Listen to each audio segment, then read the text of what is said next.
I don't understand why your answer to Justice Kagan's question about is this a compelling state interest is no.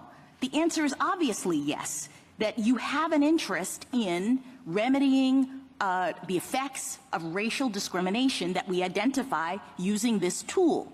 Whether you go too far in your remedy is another issue, right? Your Honor, I think step zero in all of these cases, it was certainly step zero in the Robinson litigation, is the plaintiffs came in and said, we want another majority black district.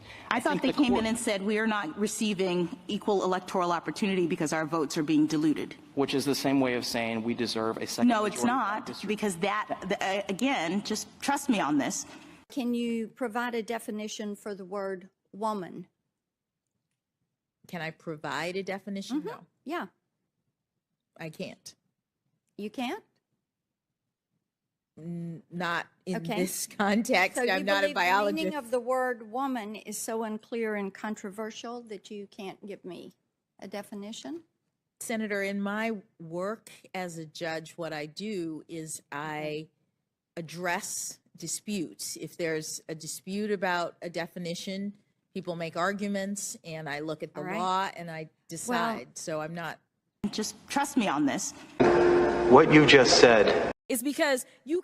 I don't understand why your answer to Justice Kagan's question about is this a compelling state interest is no. The answer is obviously yes, that you have an interest in remedying the effects of racial discrimination that we identify using this tool. Whether you go too far in your remedy is another issue, right? Your Honor, I think step zero in all of these cases, it was certainly step zero in the Robinson litigation, is the plaintiffs came in and said, we want another majority black district. I thought they came in and said, we are not receiving equal electoral opportunity because our votes are being diluted. Which is the same way of saying we deserve a second No, majority it's black not, district. because that, again, just trust me on this. Can you provide a definition for the word woman? Can I provide a definition? No, Yeah, I can't. you can't? Not in Okay. this context. So you I'm not a believe the biologist. meaning of the word woman is so unclear and controversial that you can't give me a definition? Senator, in my work as a judge, what I do is I address disputes. If there's a dispute about a definition, people make arguments, and I look at the All right. law and I decide. So I'm not. Just trust me on this. what you just said is one of the most insanely idiotic things I have ever heard. At no point in your rambling, incoherent response were you even close to anything that could be considered a rational thought. Everyone in this room is now dumber for having listened to it. I award you no points, and may God have mercy on your soul. It's because you can then misuse words like oppression. There has been no oppression for the white man in this country. You tell me which white men were dragged out of their homes. You tell me which one of them got dragged all the way across an ocean and told that you are going to go and work. We are going to steal your wives. We are going to rape your wives. That didn't happen. That is oppression. We didn't ask to be here. We're not the same migrants that y'all constantly come up against. We didn't run away from home. We were stolen. So yeah, we are going to sit here and be offended when you want to sit here and act like, and don't let it escape you that it is white men on this side of the aisle telling us, people of color on this side of the aisle, that y'all are the ones being oppressed, that y'all are the ones that are being harmed. You can't always tell everything that's going on right up front, because if you tell everything that's going on right up front, then your enemy is going to know exactly what you're doing. I hope you're able to find the 30,000 emails that are missing. So yeah, we have a bigger issue than just Democrats. We have an issue of the American indoctrinated people that just let things like this go. It's been happening for years and years and years, and frankly, I'm sick of it. And so I'm just telling you, they're telling you, and they've been telling you this stuff in front of your face for a really long time. Our own government working against us. I mean, we've always had the government working against us. We just didn't know it.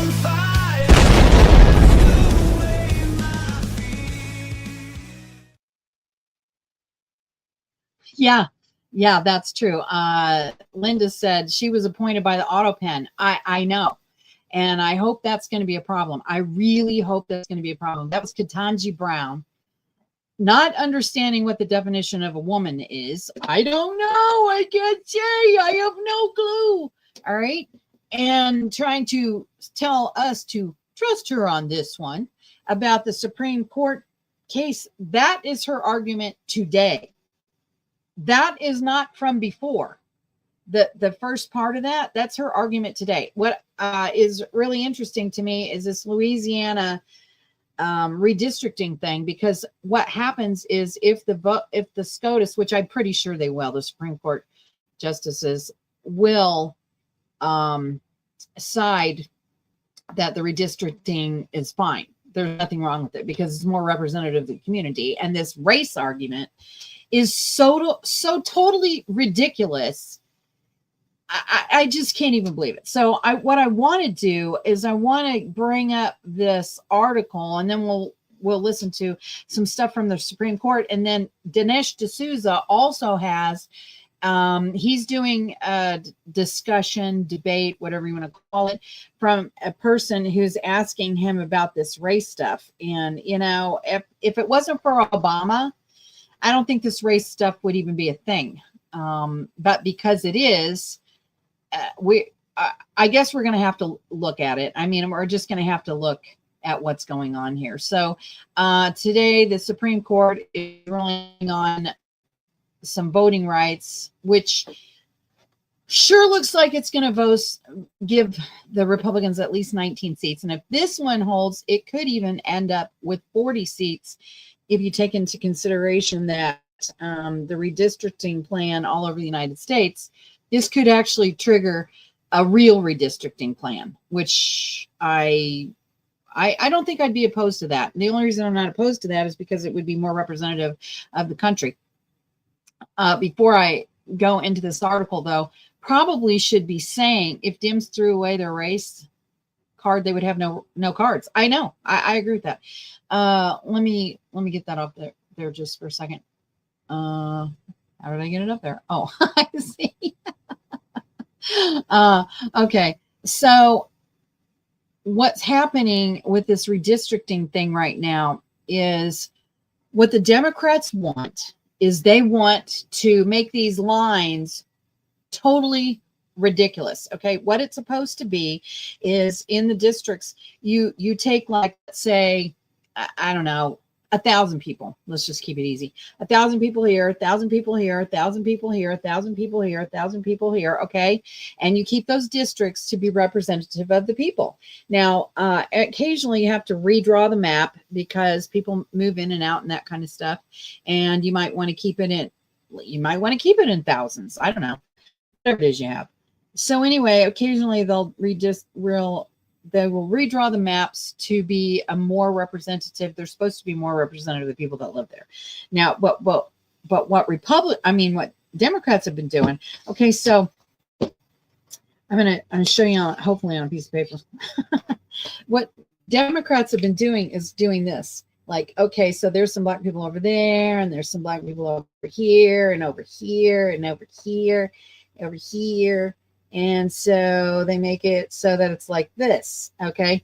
That's ridiculous. What it's supposed to be is this group of people here, this group of people here, whatever's within that radius. Okay. So you've got these groups. All right. And whatever that group is, they get this representative. Whatever that group is, they get this representative. Yeah, exactly. They're calling it gerrymandering, but is it? I mean, is the black people that are arguing this, I don't think black people in general think this. I think it's just the loudmouth brats who think that there's oppressed, which Jasmine Crockett, by the way, is not oppressed, hasn't been oppressed. And none of these people that are up there arguing about being so oppressed are oppressed. None of them. They come from really good families and they've gone through law school, stuff like that. And now they're activists. Why? Because it gives them money. They're activists on a false premise that America is racist when it isn't. Unless, of course, you just want to see. Now, just so you know, some of my friends in this podcast, in the audience, are Black, and they don't feel like they're oppressed. Except they really do not represent we the people. I know I don't agree that they represent we the people at all. They represent a very, very, very small minority of loudmouth jerks who want to run the entire country. And because the rest of us have actual jobs and we do other things besides continually whine about how we're oppressed, okay, we have better things to do than that. So they take the opportunity and take advantage of us behind our backs and run to Scotus. It's just, and say these ridiculous things that aren't even true. I mean, the United States of America is basically, and always has been, a majority white country, European country. I mean, that's who settled it. That's who came here and started everything. It's just the way it is. I mean, there are majority Black countries. Okay. Do we run over there and say white oppression? No. I mean, you should know that when you go to certain places, you're going to be the minority. It's just like, duh. And then Jasmine Crockett talking about, you weren't the ones who were dragged out of your houses and came across the ocean and had your families separated. It's like, okay, well, wait a minute, Jasmine Crockett, neither have you. And secondly, it was Blacks who sold other Blacks into slavery. And then in this country, Black people owned Black slaves. So it's like, what are you talking about? And then she's saying all that stuff about white people never had that. And it's like, what about the Irish? I think that happened to the Irish people. Okay, so what about them? And every time you bring that argument up, what about the Irish? What about the fact that it was Black people who sold other Black people into slavery and then also owned slaves here? They don't want to hear that because it doesn't fit. 2,500 Black slave owners during the Civil War. Well, there you go. Crockett has no idea what the first slaves were, that the first slaves were white.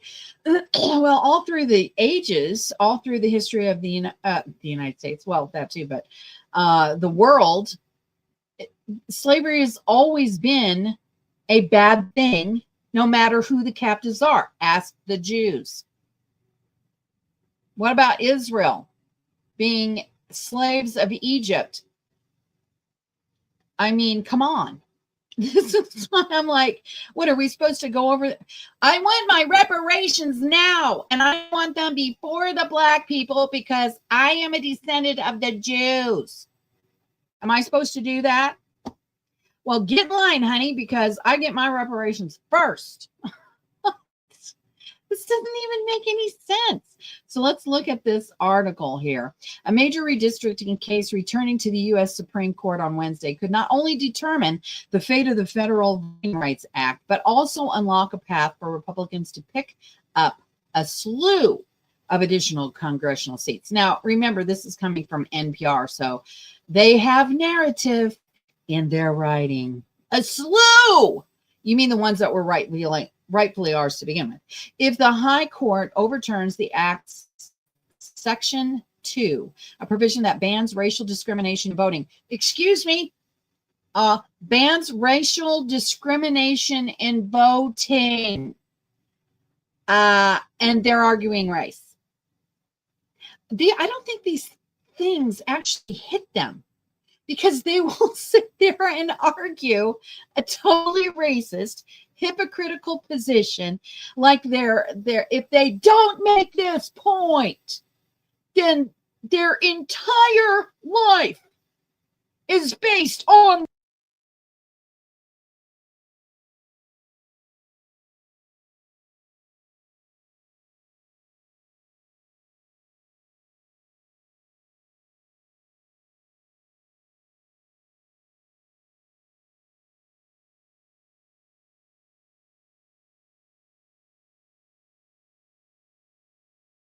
this. Did you know I just got kicked out of my own show?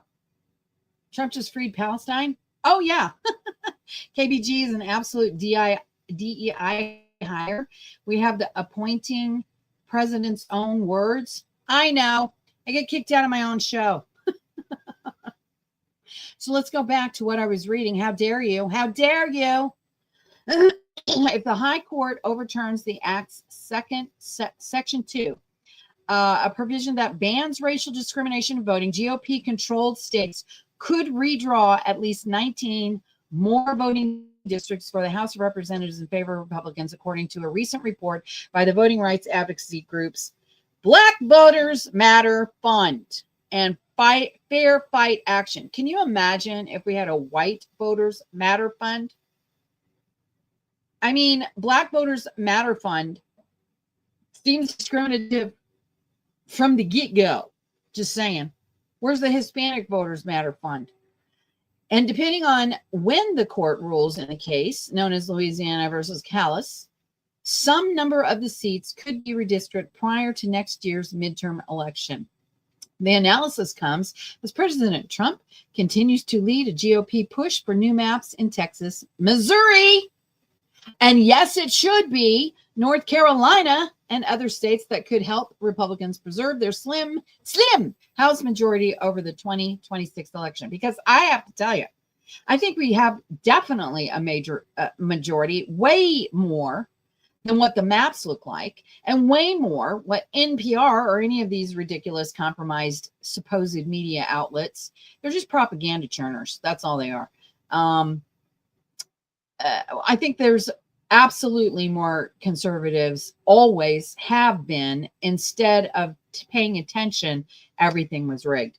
So, yeah, that's a problem. The GOP effort could be bolstered by a Supreme Court ruling that eliminates longstanding Section 2 protections against the delusion. It's dilution, but delusion is probably appropriate too, of the collective power of racial minority voters. Many, you mean they want to overpower the rest of us? Many of the landmark laws supporters fear such an outcome after the conservative majority court didn't rule last term on the Louisiana case and instead scheduled a rare second round of oral arguments, which is expected to focus on the constitutionality of Section 2's redistricting requirements. I mean, anytime you're basing something on race, it is from the get-go racist. I mean, doesn't that make sense? If you're basing your decision on somebody's skin color, then you're already racist from the start. And this race stuff didn't even happen until 2012. Well, whenever it was the Trayvon Martin thing with George Zimmerman. And Obama really, took the hatchet. I'm going to make sure there's a racial divide. And by the way, if there was such a racial thing, then how come we've got a whole bunch of Black people that are in the House of Representatives and the Senate? Okay, how can we have that? And how can we also, states, I'm talking about states, U.S., whatever, in political positions, voted by white districts, and some of these Black congressmen will tell you, my district is mostly white, and they voted for me. So the argument that is going on in the Supreme Court today is totally ridiculous, bogus, sham, fraud. Okay, it's a fraud. So a ruling gutting Section 2 could have a cascading effect on congressional maps. And remember, we're reading NPR here. Congressional maps in mostly southern states where Republicans either control both legislative chambers and the governor's office or have a veto-proof majority in the legislature, and where voting is racially polarized. It's only racially polarized because these people are making it that way. I don't think, like I said, I don't think the average person on the street is like this, no matter what color they are, with black voters tending to vote Democratic and white voters tending to vote Republican. If map makers in these states are no longer required under Section 2 to draw districts where racial minority voters have a realistic opportunity of electing their preferred candidate, which they do. I mean, they do. Louisiana, Florida, Georgia, Missouri, North Carolina, and Texas could end up with fewer Democratic representatives in Congress, and they're talking about U.S. Congress. Alabama, Mississippi, South Carolina, and Tennessee could lose all of theirs. Oh, gee, I'll get up my tiny violin, the report finds. As much as 30% of the Congressional Black Caucus and 11% of the Congressional Hispanic Caucus could also be lost. Well, you know what? Those people aren't working for Black people, and those people aren't working for Hispanics, so I don't know what to tell you. You know, they're not. They're not working for people in their district. They're working for themselves, and they have taken quite the advantage of their own people. It all leads to a possibility of Republicans cementing one party control of the House for at least a generation. Cool. Says if that happened, we could actually fix stuff. But the problem is, like I told you before, the Democrats are going to run as Republicans. And then the Republicans here are so stupid that the Republicans who literally sat there and said, well, I'm going to vote for Obama because, you know, I want to make sure that I vote for the first Black president. That is not a reason to vote for anyone. Their skin color is not a reason. Their policies and their actions. Okay. If their policies are good and their actions follow through on those policies, fine. I'm okay with it. I don't even care what color you are. I don't even care if you have purple hair. I don't care if you have piercings, tattoos, purple hair, whatever. If your policy, I mean, I don't prefer that, but if your policies are good and your actions follow and back up your policies, I'm fine with that. Okay? Because you're supposed to be working in these congressional seats for us. We don't work for you. But what's happened is the Black Caucus, the Hispanic Caucus, these blowhard Democrats that are in these seats are continually working for themselves and pretending as if you are the little peons. And that's not how it's supposed to be. A real conservative, a real Republican is going to understand that their job is to work for you. Because that's why I say the test to see if someone's a rhino or if they are a real Republican conservative would be how they act. What is your attitude when I'm talking to you? If your attitude is one of superiority, you don't know what you're talking about. You have no idea. I'm sitting in this seat every day and you have no idea what you're talking about. Excuse me, we're watching you. We're watching you. We're watching you like a hawk, and we understand and we read what's going on. Now, if you apply legalese to the bills, then they're talking in syntax. And syntax is when the language on the paper and the definitions of the words mean something different than what you think it means. Now, if we're going to go by that definition and the legalese inside of that, it could be a different thing. But that doesn't necessarily mean that a person like Jasmine Crockett can get it, because she doesn't. I don't know if you've ever looked at these people when they're in these congressional hearings, especially Democrats do it all the time. They absolutely read from a script that someone else wrote for them. They have no clue. Some of them don't even read it before they get in there. They can't do anything extemporaneous, because if they did that, whenever they do that, they sound even worse than the crap that's written on the paper.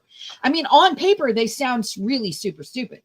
But then you take the paper away and then they start just spewing stuff and you go, whoa, holy crap. You got to have a speechwriter, something, because wow, what you just said is some of the dumbest stuff I've ever heard in my life. Some of these YouTube channels, you know, they sit there and they watch these congressional hearings all day long and they cut out little portions as soon as they say something stupid. They cut this little portion and they put it online. To me, that's we the people monitoring whatever they're saying.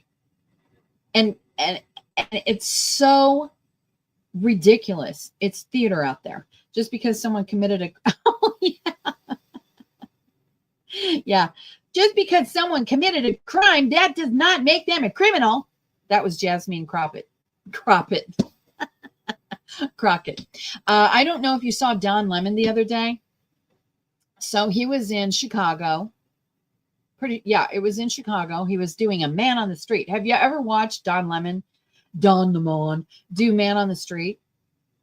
He is so ridiculous. He's like the worst man on the street because the joke is actually on him. I don't think he gets that the joke is actually on him. So here he comes up to these people who happen to be immigrants legally here, trying to ask them about the ICE occupation and the National Guard coming in. And he's so ridiculous that he tells this woman that coming across the border is not a crime. It's a misdemeanor. Which I don't know about you, but I don't think that's going to fly if a cop is standing there. Well, it's not a crime. It's only a misdemeanor. Yeah, a misdemeanor isn't a crime. So, Don Lemon, you might want to go back and study that a little bit, because that entire little thing that you did with the lady there, you came across the border legally, and wow, that was almost as dumb as when Chris Cuomo said, show me where it says in the Constitution that you can have a peaceful protest. And those moments are not scripted. The dumbness is rampant on that side. So let's look at this video here. From the Supreme Court. This is today. This is the argument. And in the state of Louisiana, that analysis was conducted in the Nairn case, and it was clear that regardless of party, white Democrats were not voting for black candidates, whether they were Democrats or not.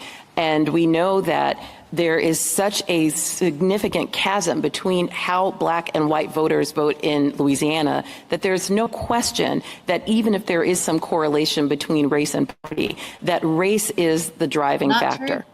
Can you comment on the Solicitor General's suggestion at page 20? Okay, so That's right. That's the woman that was talking. She's trying to say that no matter what the candidate, if they're black, no matter what they say, and it doesn't matter whether they're conservative or they are Democrat, makes no difference. The voters in those white districts are not going to vote for a black person. I think that is absolutely ridiculous, not true. I've been all over the United States, met so many different people from all around the United States. When I was on the Reawaken America tour, there was a lot of people out there from different states, all different ethnic backgrounds, and not one of them, none of them would say that. None of them, no matter what color they were. I can guarantee you that the white people are not thinking that. Now, I'm sure there's a small portion of the white population that would think that, but it's a very, very, very, very tiny, minutia part of the white community. It's the same with the black community. There is a portion of the black, well, in fact, we see them all the time because like Jasmine Crockett, who continually whine and complain about white people who are doing nothing to her. I mean, she's a United States House representative. And she thinks she's somehow proving oppression. She's not. I don't want a black person that untrained flying. Just so you know. Brian says, I don't want a black person that's untrained flying that a plane that he's riding on. Okay. The reason it's funny is because Brian is black. And he's got a logical point.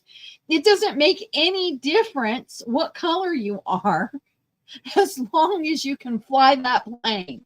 If you can actually fly that plane, I don't care what color you are, but to make a stipulation that you got to have this many black people, this many women, this many Hispanics, this many whatever, is ripe for hiring standards to be way lower.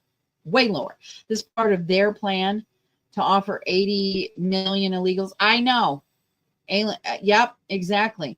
Because what's been happening with the census and all that stuff, and this is why they need the redistricting maps, is they, especially in California, they were counting illegal immigrants, illegal aliens.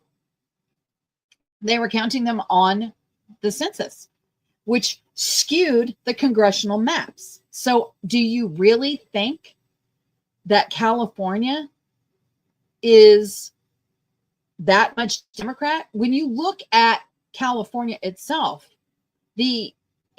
all the counties are not Democrat. So I don't think that the cities should be overriding what everybody else wants. And if they had their way, California, Los Angeles in particular, and New York City, those two cities would take over all of the entire United States and dictate to us what we were going to do. And that's not going to happen. Yes, exactly. California is misrepresenting itself, which is total fraud. Total fraud. Okay, so that was her. And we already listened to Ketanji Brown. It's like, so you're saying that white people won't vote for black people, and yet there was a black president, and a lot of my friends who regret voting for him said, well, I only voted for him because he was black. I wanted to be able to cast that vote for the first black president. I'm like, I don't want to cast a vote and waste a vote. And now 4 years, actually 8 years of an installed crapola guy who tried really hard to destroy the country, but definitely laid the foundation to do so. Okay. Conservative Barbie. I like that. Conservative Barbie, don't you have a pretty good X account? I think you do on X. Pretty sure you do. Who didn't see these morons think got Barry the Kenyan? It certainly wasn't black voters. You guys are funny. Okay, let's look at this other video here. Oh, it's not you, it's a different one. Well, Conservative Barbie, I like that. Okay, so let's look at this other one. This is another argument happening right now. Even white Republicans or white Democrats. By the way, this is, yes, Sotomayor is a white Hispanic, and then there's the other speaker is Hassam Mupan. Democrats won't vote for black candidates. Right, but if these were white Democrats, there's no reason to think they would have a second district. None. And so what is happening here is their argument is because these Democrats happen to be black, they get a second district. If they were all white, we all agree they wouldn't get a second district. That is literally the definition of race subordinating principles. Justice Kagan? He's telling them right there, you're literally arguing race, saying that race needs to be a factor. And if race wasn't a factor, we wouldn't even be having this discussion right now. So by the mere fact that we're even talking about race at all means that you're already breaking the law. What part of this is hard for them? And I mean, sometimes when they start talking on the Supreme Court, you go, really? Really? I mean, I guess you got to make it look like a good show. Well, here is Dinesh D'Souza on racism and Democrats. This was this year.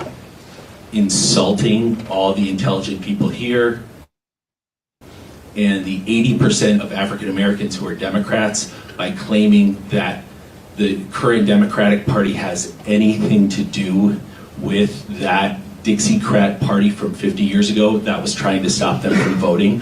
Aren't you conflating the word Democrat with progressive? They have utterly nothing to do with each other. The current Democratic Party has absolutely none of those values from 50 years ago, and you're pretending that they are guilty of something. Aren't you trying to claim that Jesse Jackson is a dupe and shouldn't be supporting the Democratic Party because Abraham Lincoln was a Republican and freed the slaves? I gotta tell you, I don't know how Dinesh D'Souza sometimes keeps a straight face while these people are walking up to the mic with their serious questions that are totally ridiculous. The Democratic Party was the party of the Dixiecrats all the way through the 60s. And if what you say is true, that the blacks made a switch to their racial friends, it would appear that the black switch would have to come in the 70s and 80s, when blacks see these racists are now moving over there, so it makes sense for us to move over here. But in reality, blacks moved overwhelmingly to the Democratic Party in the 1930s.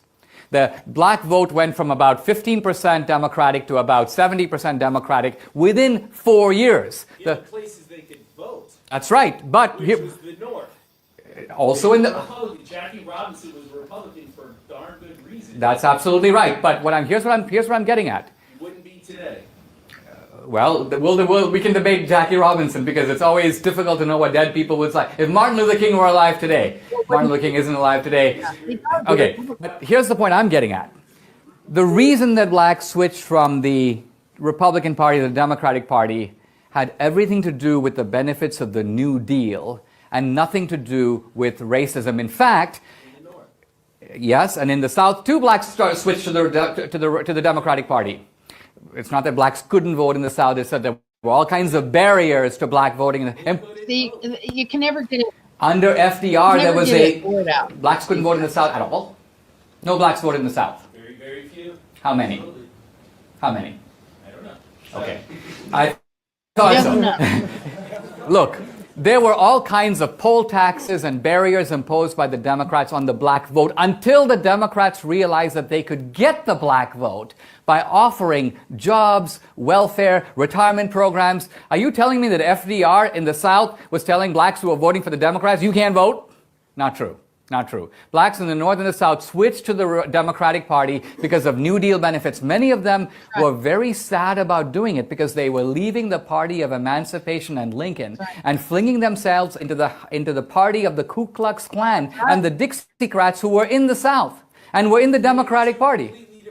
Exactly. So what I'm saying is it was a Faustian bargain in which you get economic benefits and at the same time you're in bed with the racists and you're on your own team. That's right. And I'm saying that's American history. Now, whites began to switch to the Republican Party, but much later. Whites began to switch to the Republican Party in droves in the 70s and 80s. Now, here's the point.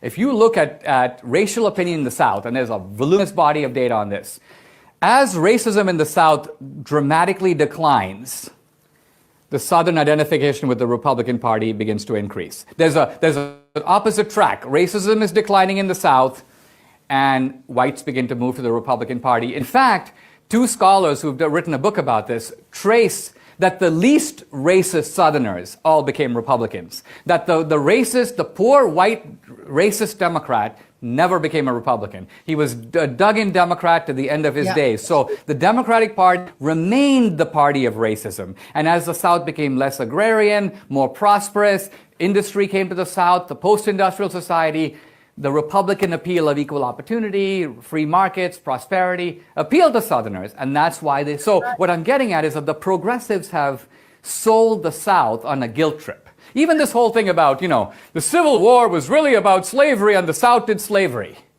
Wait a minute. Again, the Northern Democrats protected slavery. The Civil War, the fight over slavery, was between the Democratic Party, North and South, that protected it, and the Republican Party, which only was in the North, that opposed it. That's what that fight was about.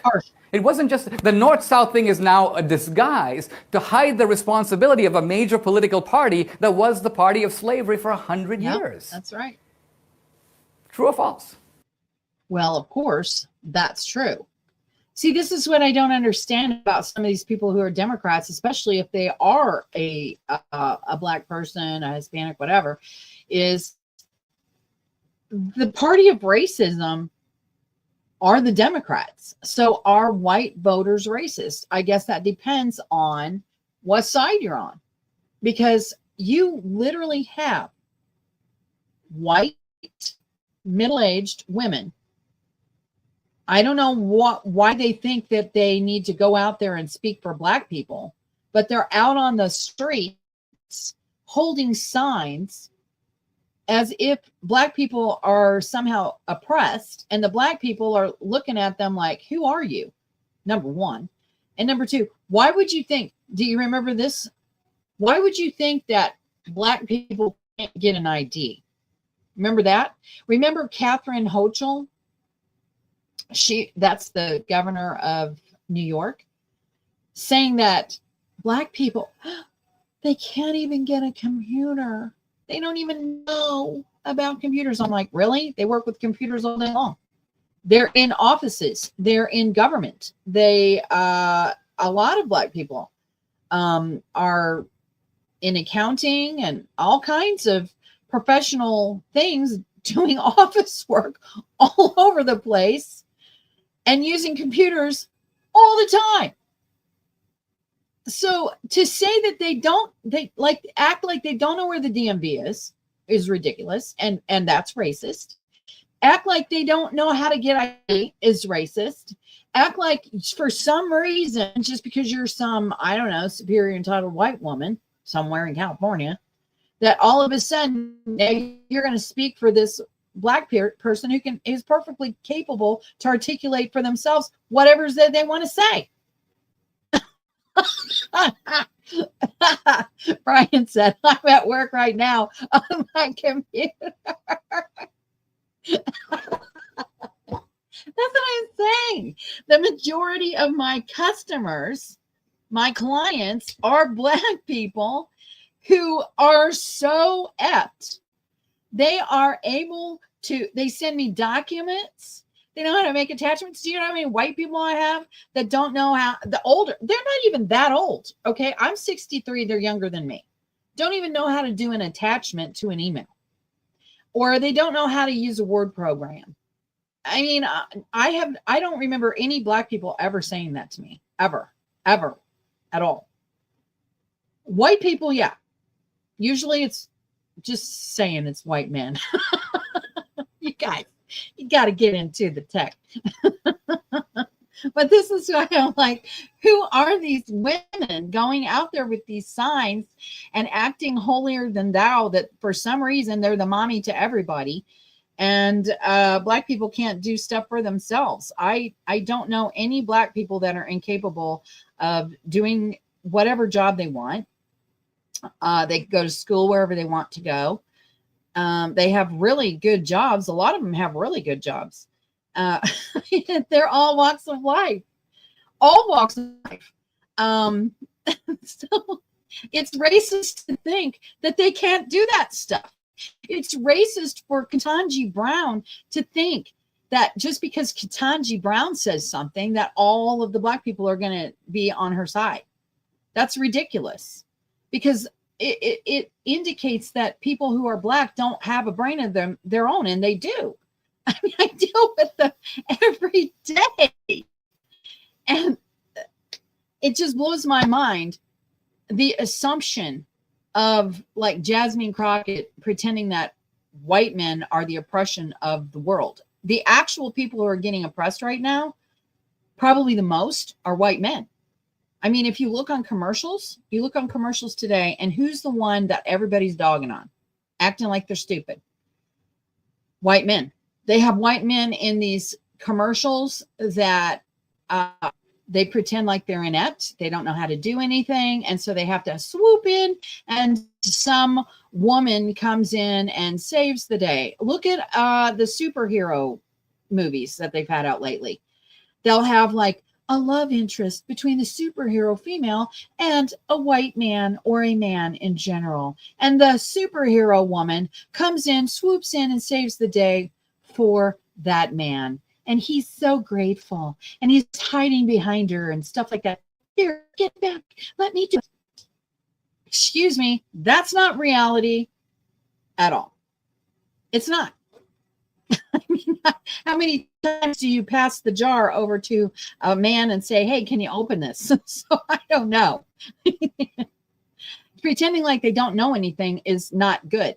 I saw a whole commercial, and you guys have probably seen it too, where there's a whole bunch of teenager girls, and I'd see there's 6 or 7 of them sitting on a couch and talking in their living room. They're talking about their dads, how their dads are just dumb when it comes to social media. They don't know anything about TikTok or Facebook or something like that. My dad thinks Facebook is da-da-da. My dad thinks TikTok is da-da-da. Yeah, you wouldn't believe what he said.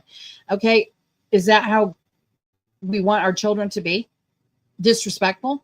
Do you want them to get in groups of disrespectful teenagers and then start screaming and yelling at us? I don't think that's the way to be. So, we have made our society now a peer-oriented society rather than a family-oriented society. So now the younger generation looks at the older generation like, well, you're too stupid because you're just not modern. You don't even know what's going on. Like, I know way more that's going on right now than you could ever even imagine.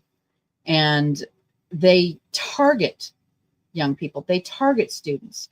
They target people who have the tendency to be oppressed. If you watched the video the other day that I played, it was talking about how they literally target you in the areas that you're the most vulnerable, and they hone in on that. That's called conditioning. There's a book called Don't Shoot the Dog, which I happen to have it right here. If you don't have this book and you're trying to train anything, people, pets, whatever, this is the training book for people who are professional, like they do professional animal training, like whales and the animals that you can't really, usually you go, I don't know what to do with this animal. So it really helps you to understand the behavior of whatever it is that you're trying to get to do something with positive, negative reinforcement. Okay. So this is the ultimate when it comes to that. I know, because I used this when I had show llamas. I know some of you go, show llamas, what?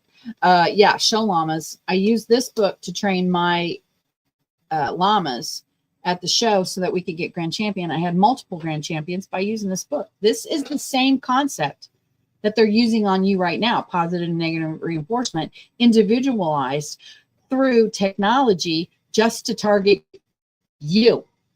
It's not to target me. Whatever works on you isn't going to work on me. So they're going to target me with something different.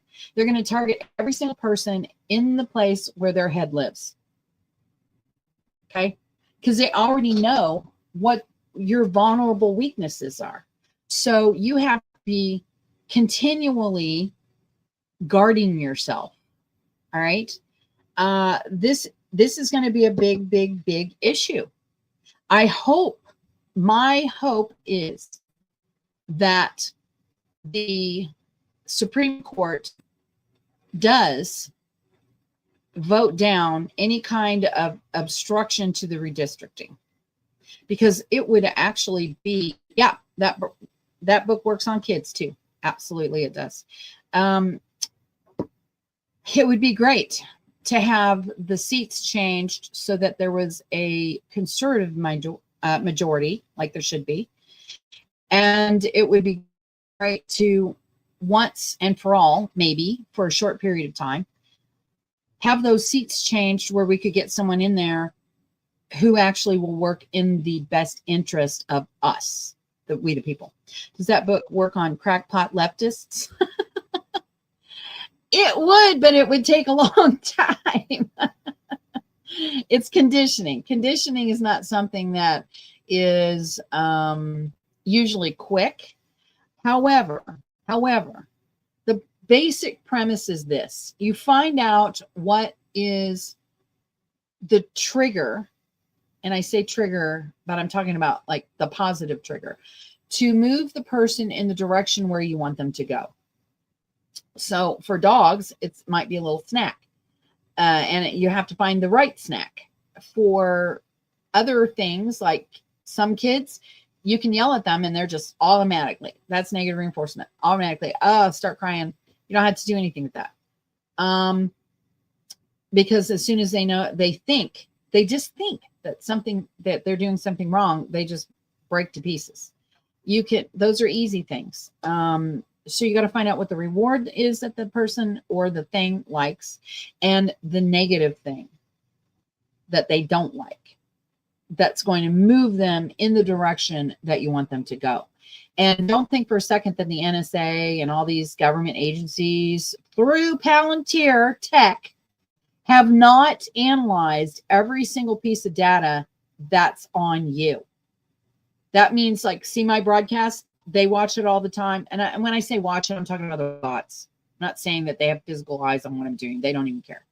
The only thing that they care about is how can they try to shape my mind to bring you whatever it is that they want me to say. It's not going to happen. All right. Because I tune out them most of the time. In fact, whenever I do use AI for something, I frequently have to tell it, I didn't ask for your opinion. Okay. I don't need you to shield me from anything. What I asked for was the data and the research. You have no right to tell me anything, what my opinion is, because you don't know. The assumption that because of the question, you assume this thing or the other. That has nothing to do with why I'm asking you. Your job is to just give me the research. I will take care of it from there. Because once in a while, it'll say something like, we can't do it. We can't participate in anything like that when you ask it a question. And it doesn't matter if it's Google AI, which is Gemini, ChatGPT, Grok, whatever you're using. It doesn't make any difference. All of it is skewed to the programmer, skewed left. It's scanning the internet for things. Even when you do a deep dive, sometimes you can't find the stuff that you knew was there years ago. It's not there now. Okay. Who owns the Wayback Machine? We did that. Remember when we were looking back at Eric Ciaramella? Remember him? Eric Ciaramella, he was one of the department heads, CEOs, whatever. He's some high official in Dominion. And when you started talking about him, YouTube would censor you. The internet would somehow censor you. And yes, they do a scrub. So if you think the Wayback Machine is some kind of unmanipulated thing, it's not. Because within days of the information on Dominion, the Wayback Machine board ordered the scrubbing of the internet, so you couldn't even find on Dominion's website that Eric Ciaramella was even part of the staff there. But luckily for us, we downloaded all the videos from YouTube that had him in seminars telling how the votes could be manipulated, how the machines could be programmed so that the people could vote and your outcome would still be what you wanted it to be. He's literally giving seminars on that. And we had the screenshots from Dominion's own website that they couldn't ignore because we'd already seen it. We'd already seen it. We took the screenshots and then they scrubbed it from the Wayback Machine. So don't trust these things. Don't trust just because it's not there, that it wasn't what you saw. I know that there are some things called the Mandela effect and all that kind of thing. And yeah, that's true. However, like I said, We do have the video proof. We do have the actual screenshot. So that's not a Mandela effect at all.